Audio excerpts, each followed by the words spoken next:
दोस्तों, जब टीपू सुल्तान ने अंग्रेज़ों को हराया तो उस समय उन्होंने एक जुमला कहा, तारीखी जुमला, कि गीदड़ की 100 साला ज़िंदगी से बेहतर शेर की एक दिन की ज़िंदगी होती है। ये जो तारीखी जुमला है आज भी लोगों को झंझोड़ कर रख देता है। अगर यही एक जुमला अगर हम लोग हमारी ज़िंदगी में उतार लें तो हम किसी से भी ना डरें और हम हर चीज़ में फ़ाते होंगे। तो दोस्तों, टीपू सुल्तान हैदर पट्टम के मुकाम पर अंग्रेज साम्राज्य को नाकाबंदी चबवाने में अहम किरदार अदा किया था, क्योंकि उनकी रगों में उस गैरतमंद बाप का पाकीज़ा खून जोश मार रहा था जिसने अंग्रेज साम्राज्य और उसके पट्टों को इबरतनाक शिकस्त से दो चार किया था। तो दोस्तों, मैं आखिरी में ये कहना चाहूँगा कि जब टीपू सुल्तान ने अपने सल्तनत की बागडोर संभाली तो उन्होंने रास्ते बनवाए, सड़कें बनवाए, महलात बनवाए और जो नशीली चीज़ हैं उनको बंद करवा दिया और बहुत सारे तालीमी अदारे खुलवाए। और उन्होंने कभी भी ये चीज़ में फ़र्क नहीं किया कि गैर मुस्लिम हो मुस्लिम हो, उन्होंने हमेशा दोनों को और सबको एक नज़र से देखा, जिसकी वजह से उनकी अवाम उनको बहुत पसंद करती थी। तो दोस्तों, बाद में जब टीपू सुल्तान को शहीद कर दिया गया तो उसके बाद बरतानवी जो हुकूमत थी, जो ब्रिटिश गवर्नमेंट थी, उन्होंने इनके लोग ना जाने इनको और न पहचाने, ना कभी ये चीज़ से उनको डर था कि कहीं आगे की नस्ल इनकी चीज़ों को देखकर दोबारा हिम्मत ना जुटा ले और ना हिम्मत अफ़ज़ा हो जाए। आज भी बेंगलोर में उनका एक समर पैलेस नाम से एक महल मौजूद है जो टाइगर ऑफ मैसूर के नाम से यादगार से बनाया गया, ताकि जो आज भी हमारे नौजवान बच्चे हैं उनकी जहन के बंद दरीचों को खोलने के लिए बहुत अहम रोल प्ले करता है। तो दोस्तों, इस अजीम रहनुमा और ज़बरदस्त पर्सनैलिटी शख्सियत के हामिल इंसान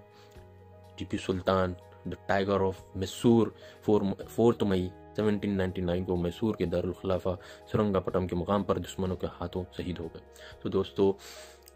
शहीद होने के बाद जब बरतानवी हुकूमत के एक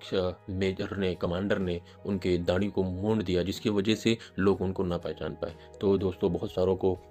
ये मिसअंडरस्टैंडिंग होती है कि टीपू सुल्तान की जो अभी हम इमेजेस देखते हैं मोस्टली गूगल पर कि उनकी दाढ़ी नहीं है, वो क्लीन शेव में है, लेकिन ऐसा नहीं। उनकी एक मुश्त यानी एक मुट्ठी भर इतनी दाढ़ी थी, ताकि वो लोगों को गलत मैसेज पहुंचा सकें और लोगों को ये बताएं कि टीपू सुल्तान ऐसे नहीं थे जैसे लोगों के जहन में है। तो दोस्तों, इसी वजह से बरतानवी हुकूमत उन्होंने बहुत नाम ख़राब किया, नाम उछाला उनका,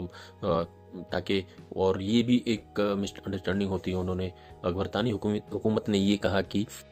जो टीपू सुल्तान है वो बहुत रिलीजियस है, तो जिसकी वजह से जो गैर मुस्लिम है उनको बहुत प्रॉब्लम होती थी, लेकिन ऐसा नहीं है। जब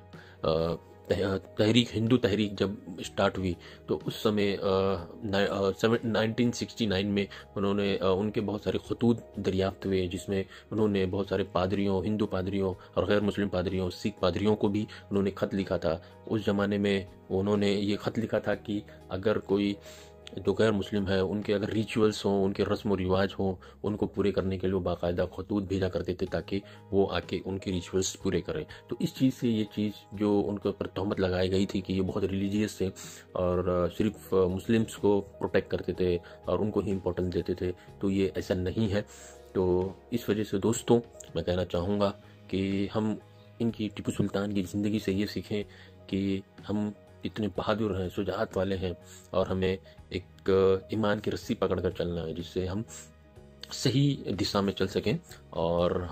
हमें दीन की सोच समझ भी मिले और दुनियावी सोच समझ भी मिले। तो दोस्तों, मेरा इस वीडियो से यही कहना है कि हम समझें हमारे बाबाओं अजदाद कैसे थे और उनकी शख्सियत कैसी थी, हम भी समझें हम क्या कर सकते हैं। दोस्तों, और मैं ये कहना चाहूँगा, आज मोबाइल के इस दौर में, टेक्नोलॉजी के इस दौर में लोग सब मुलविस हो चुके हैं इस कदर कि लोग समझ नहीं पा रहे हैं, ना